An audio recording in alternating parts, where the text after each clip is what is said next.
Hey, I'm Bekah from the Wally Show. I wanted to share some of Catherine's story with you.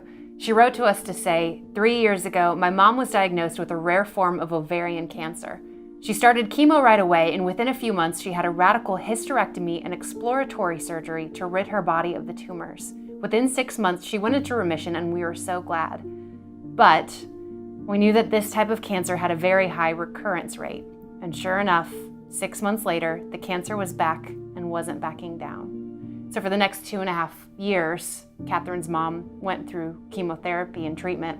She says there were many trips back and forth to Louisville from Bowling Green, Kentucky, which is a 2-hour drive.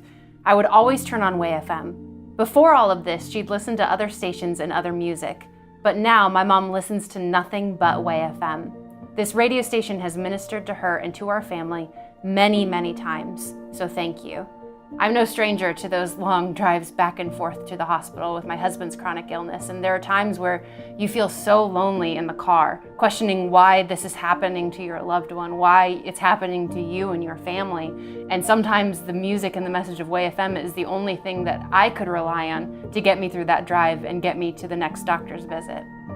Unfortunately for Catherine, there's not a huge happy ending to this story. Her mom has been doing the chemotherapy for 2.5 years. Her body has absolutely been ravaged by it, and it doesn't seem to be working. So fast forward to their most recent trip to the oncologist. She says, my mother was weeping and told her she was tired. The doctor completely understood and told her it was okay to stop treatments. She knew she had tried so hard.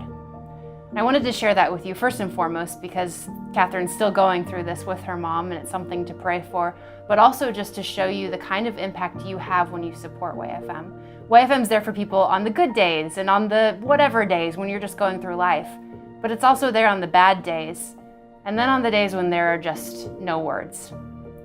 That's the kind of impact you have on Catherine and her family, and that's the kind of impact you continue to support when you give to WayFM. And you can do that by scrolling down and filling out the form below.